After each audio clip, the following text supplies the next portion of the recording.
The two-story house on Maple Street in suburban Ohio was bathed in warm autumn sunlight.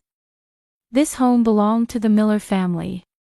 Rachel Miller was a nurse at the local St. Mary's Hospital, where she had been caring for patients for over 10 years. Despite her petite frame, she had a strong character and was highly trusted by her colleagues. Her husband David was an architect specializing in residential design, running a well-regarded architectural firm in the area. They had met 7 years ago at a friend's wedding, dated for a year, and then married. For Rachel, David was the ideal partner. He shared household duties, was actively involved in child rearing, and most importantly, understood and supported her work. Their treasure was their 5-year-old daughter Emma. With blonde hair and blue eyes, Emma was a lively girl who combined her father's gentle nature with her mother's strong will. She attended the local kindergarten and loved drawing and reading books. She often said she wanted to become a doctor and help everyone. Every time Rachel heard those words, her heart felt warm. A change came to this peaceful household 6 months ago when David's mother Margaret moved in with them. Margaret had worked as an elementary school teacher for 40 years and was beloved by the children in the community. After losing her husband 3 years ago, she had been living alone, but when her knees started bothering her, she came to live with her son's family. On the surface, Margaret was an ideal mother-in-law. She was an excellent cook and took good care of Emma. She was friendly with the neighbors and actively participated in church activities. David was genuinely delighted by his mother's presence, and Emma was fond of her grandma. However, Rachel felt an inexplicable unease. While Margaret appeared kind on the surface, she sometimes detected coldness in her gaze.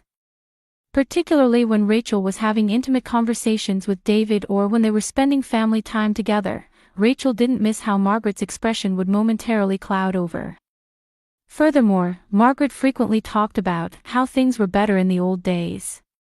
She sometimes brought up stories about David's first wife.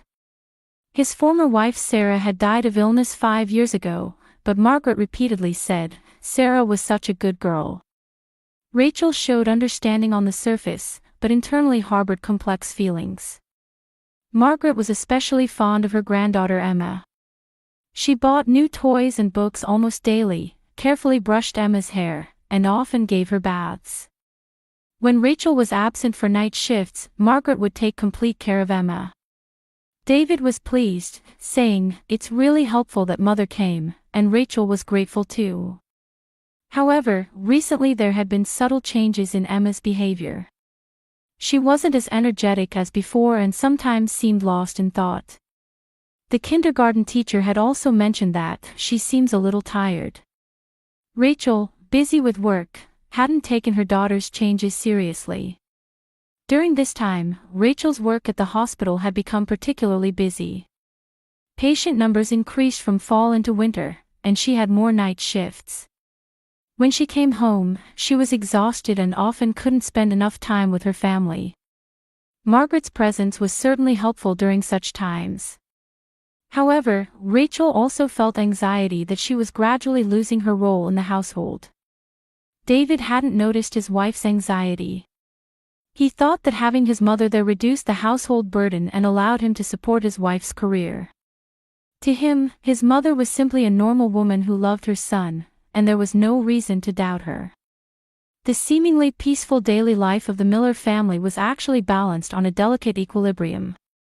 And without anyone noticing, that balance was slowly beginning to crumble. In early October, Rachel noticed a change in her daughter's hair.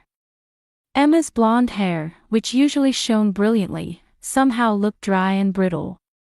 During their morning routine, it seemed to tangle more easily when she brushed it. "Emma, your hair doesn't seem to be in good condition lately," Rachel said, gently stroking her daughter's hair. "It feels kind of rough," Emma answered, looking in the mirror. "But Grandma uses a special shampoo on me, so it's okay." Just then, Margaret's voice came from the kitchen. "Rachel, don't worry about Emma's hair. I found a good hair treatment." Margaret appeared holding a small bottle.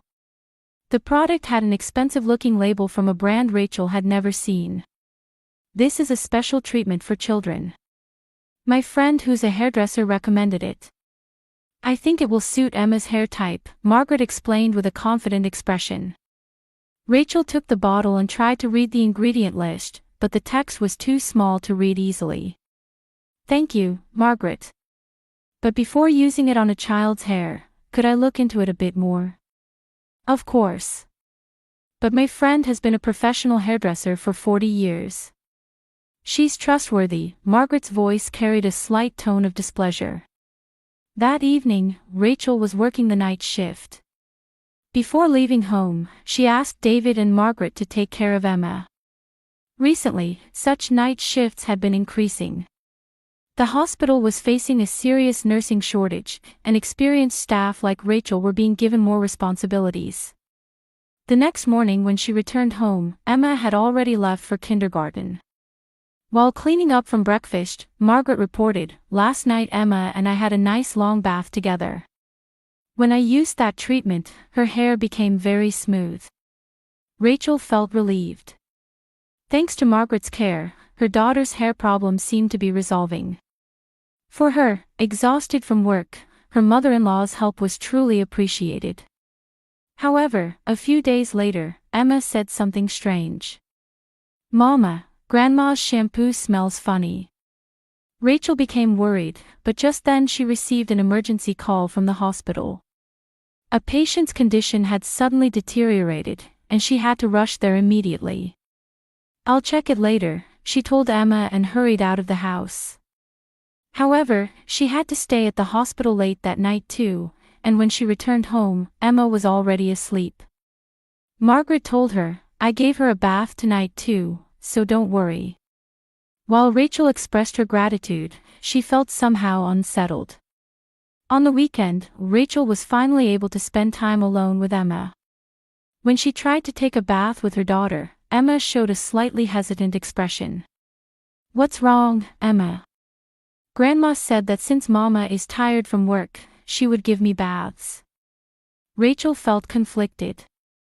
She was indeed tired from work, but she felt as if her time with her daughter was being taken away. However, she reconsidered, thinking it would be rude to doubt Margaret's kindness. In the bath, Rachel washed Emma's hair and checked its texture. It seemed thinner than before, but she couldn't be certain. She told herself that children's hair can change with the seasons. "Mama, is my hair okay?" Emma asked anxiously. "It's fine, Emma. It's probably just the change of seasons. Grandma's treatment will start working," Rachel answered with a smile to reassure her daughter. However, internally, a small anxiety was growing. Recently, Emma didn't seem as lively as before and appeared to tire more easily. The kindergarten teacher had also said she seems listless many days. Rachel tried to think of her daughter's changes as part of adapting to a new environment or the growing process. That night, she discussed it with David. "Is there anything about Emma's condition that concerns you?" Rachel asked. "Not particularly. Ever since Mother came, Emma has been well taken care of," David answered. "You can concentrate on work now, can't you?" Rachel nodded, but couldn't put into words the anxiety she felt deep in her heart. Her husband completely trusted his mother, and she had no clear reason to explain the unease she was feeling. The following week, Rachel was scheduled for consecutive night shifts again. At the hospital, new patients were brought in one after another, and her expertise and experience were in demand. Balancing home and work was extremely difficult, but Margaret's presence helped maintain some balance. However, on Thursday morning, when she returned from work as usual, she discovered several strands of hair on Emma's pillow. Rachel's heart nearly stopped. It wasn't normal for a child to lose hair while sleeping. "Margaret, I need to discuss Emma's hair with you," Rachel called to her mother-in-law. "What is it?" Margaret turned around, but a momentary look of confusion crossed her face. There was hair on the pillow. "Is this normal? Children's hair falls out easily. But if you're worried, why don't you consult a pediatrician?" Margaret's answer was logical, but Rachel felt something wasn't quite right. That afternoon, Rachel called the pediatrician. The doctor explained that stress or environmental changes can cause temporary hair loss, but also said, if it continues, she should be examined. Rachel felt somewhat relieved but decided to observe her daughter's changes carefully. However, due to work busyness and fatigue, this resolve gradually faded. The situation continued where she had to rely on Margaret's devoted care. At the end of October, while preparing for Halloween, Emma complained that, "My hair feels prickly." When Rachel looked, her daughter's hair was clearly thinner than before. But just then, she received another emergency call from the hospital and couldn't investigate further. "I'll check later, Emma." Rachel kissed her daughter and left the house. She remembered Margaret saying, "Don't worry, I'll give Emma's hair special care." Looking back, the changes had already begun by this time. However, Rachel was unable to trust her instincts due to her busyness and consideration for her mother-in-law. On Saturday morning, Rachel was awakened by her daughter's scream. Looking at the clock, it was just past 7 a.m. Last night she had been able to come home early for once, and the family had enjoyed a leisurely dinner together. Therefore, she had planned to sleep in this morning. "Mama! Mama!" Emma's voice trembled with terror. Rachel jumped up and rushed to her daughter's room. Emma was sitting on the bed crying. At that moment, Rachel's heart nearly stopped. Hair was scattered all over her daughter's pillow and sheets. It looked as if someone had torn hair from a doll. "Mama, my hair fell out," Emma said in a trembling voice. The moment Rachel looked up at Emma's face, the world stopped. Her daughter's head was completely bald.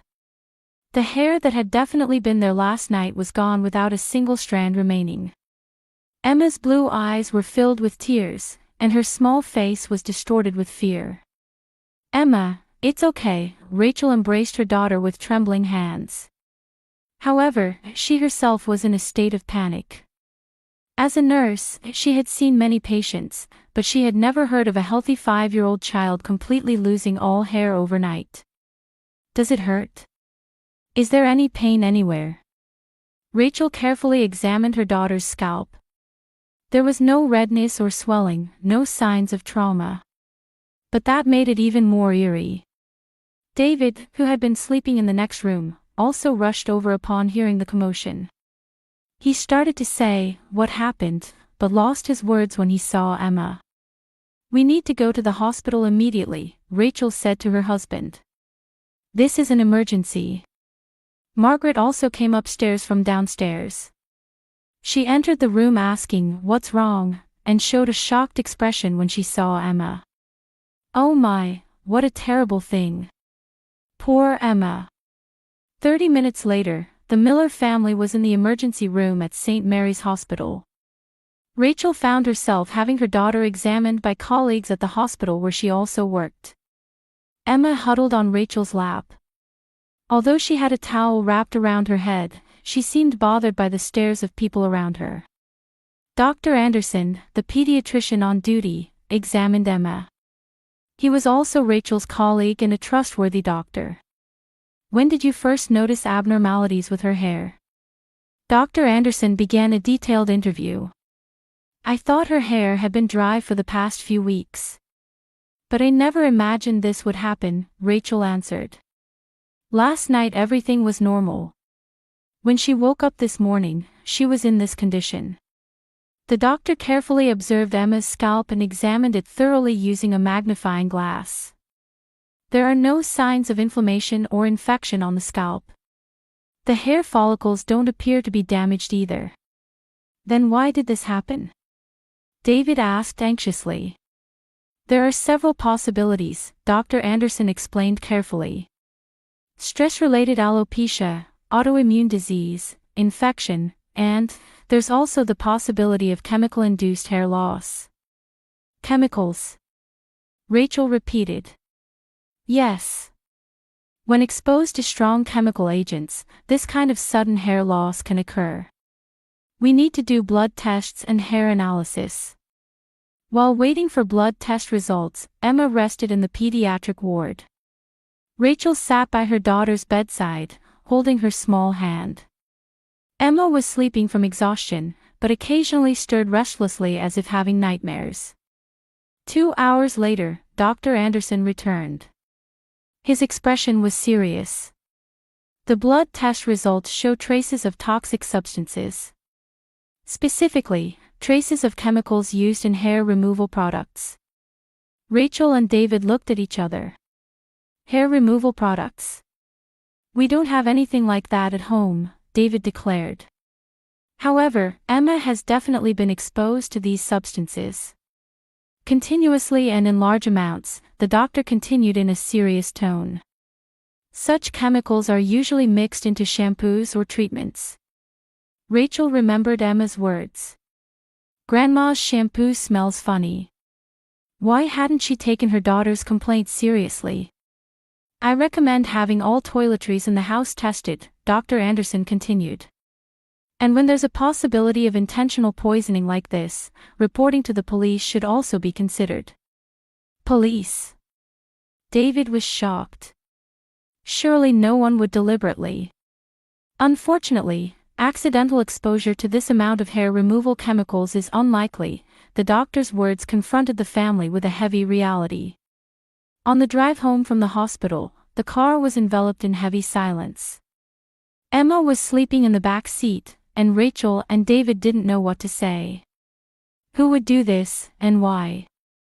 David finally spoke. When they arrived home, Margaret greeted them with a worried expression. How is Emma? What did the doctor say? The test results showed it was chemical-induced hair loss, Rachel said, looking into her mother-in-law's eyes. We need to examine all the toiletries in the house. Oh my, how terrible. But I'm glad the cause was found. It must be some kind of mistake. That night, Emma slept in her parents' bed. Rachel gazed at her daughter's sleeping face while battling the growing suspicion within herself. The doctor's words wouldn't leave her mind. On Monday morning, Rachel was packing all the toiletries in the house into large bags. Following Dr. Anderson's instructions, she would submit all shampoos, conditioners, soaps, and lotions that Emma might have used to the hospital laboratory for testing. Is this really necessary? David was confused. Surely there was just a defect in some product. I can't believe someone deliberately harmed Emma. Rachel understood her husband's feelings. She wanted to think the same way. However, her experience as a nurse told her how abnormal this situation was. It was impossible for a healthy child to accidentally be exposed to enough chemicals to cause complete hair loss overnight. If the tests show nothing, then we can feel reassured, Rachel persuaded her husband. It's for Emma's safety.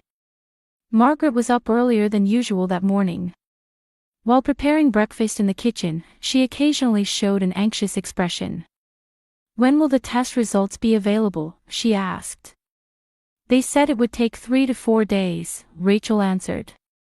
Until then, I'll handle all of Emma's baths myself. Margaret's hand stopped for a moment. Of course. But you have work too, and you're tired. If there's anything I can help with. No, I'm fine, Rachel's response sounded somewhat cold. That day, Rachel left work early and went around to pharmacies alone. She wanted to research Emma's symptoms.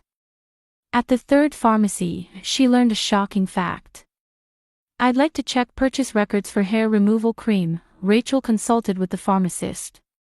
My daughter suffered chemical-induced hair loss, and I'm trying to find the cause. The pharmacist was sympathetic. I'm so sorry to hear that. Let me check records of anyone who recently purchased such products. The pharmacist's expression changed as he looked at the computer screen. You're Ms. Miller, aren't you? From this address? Yes. Actually, large quantities of hair removal cream have been purchased from this address from last month through this month. The purchaser is Margaret Miller. Rachel's blood drained from her face. How much? far exceeding normal usage amounts. It appears over 10 tubes were purchased. The pharmacist was confused. That's a dangerous amount to use at once. Rachel took a copy of the purchase records with trembling hands. On the drive home, she reviewed the records in the car. All purchase dates coincided with days when she had worked night shifts. The days when Margaret had been in charge of Emma's baths. When she got home, David had returned from work. Rachel reported her discovery at the pharmacy to her husband. David couldn't believe it at first. "Mother. That's impossible, she would never do such a thing," he shook his head. "It must be some mistake. Someone must have used Mother's name." David, face reality, Rachel desperately tried to persuade her husband. "Emma said, Grandma's shampoo smells funny." We ignored it. Just then, Emma came downstairs. She was wearing a colorful knit hat on her head. It was something Margaret had bought for her. "Daddy, Mommy, what are you talking about?" Emma asked innocently. Rachel hugged her daughter. "It's nothing, Emma. We were just having grown-up talk." At dinner time, Margaret showed her usual consideration. "Emma, your hair will surely grow back soon. Don't worry." David stared at his mother. He didn't completely believe Rachel's story, but seeds of doubt had been planted. That night, after Emma fell asleep, David decided to talk with his mother. Rachel listened from the next room. "Mother, I have something to ask you about Emma," David carefully began. "What is it?" Margaret answered while knitting. "Is it true that you bought large quantities of hair removal cream at the pharmacy?" Margaret's hand stopped. After a long silence, she answered. "I'm bothered by unwanted hair as I age." "Is there a problem with that?" "More than 10 tubes." David pressed. "Why are you interrogating me about my personal shopping?" Irritation crept into Margaret's voice. Just then, Emma talked in her sleep. "Grandma, don't use that, it hurts." All three froze. Rachel quickly went to Emma's room and picked up a small diary by her daughter's pillow. 5-year-old Emma had recently learned to keep a diary with pictures and simple words. Turning the pages, she found records in childish drawings and letters. "Grandma always uses a different bottle when washing hair. Head feels prickly. Strange smell." Rachel returned to the living room with the diary. "Look at this," she showed it to David and Margaret. Margaret's face turned pale. "A child's imagination. That's no proof of anything." "Mother," David's voice was shaking. "Tell me the truth. What did you do to Emma?" Margaret remained silent for a while, but eventually opened her mouth as if giving up. I didn't want to lose you." "What? Do you remember Sarah? Your first wife?" Tears welled up in Margaret's eyes. "She was healthy at first too. But I..." David was horrified. "Mother, surely not. I did the same thing to Sarah. I gradually mixed it into her cosmetics. So it would seem like a skin disease. So she would leave you," Margaret confessed through tears. "But Sarah died. I never meant for that to happen." Rachel's body shook with terror. Sarah's cause of death had been listed as unknown autoimmune disease, but it had actually been long-term poisoning by her mother-in-law. And now Rachel and Emma, David was in despair. "Rachel took you away from me," Margaret continued with a crazed expression. "But I thought if I worked through Emma, you would come back to me. If the daughter became sick, Rachel would quit her job, and you would rely on me. We could be a family again. Emma is your granddaughter. You poisoned your own granddaughter?" David shouted. "Just a little at a time. I didn't mean to kill her. I just thought if she lost her hair, Rachel would be upset and turn to you for help." Margaret's logic was completely broken. Rachel took out her cell phone with trembling hands. I'm calling the police. Please, don't involve my son with the police, Margaret pleaded. I'll leave the house. I'll never come near you again. David was in deep shock, speechless. He couldn't accept the reality that his beloved mother had harmed his wife and daughter, and even his former wife. Mother, you're sick.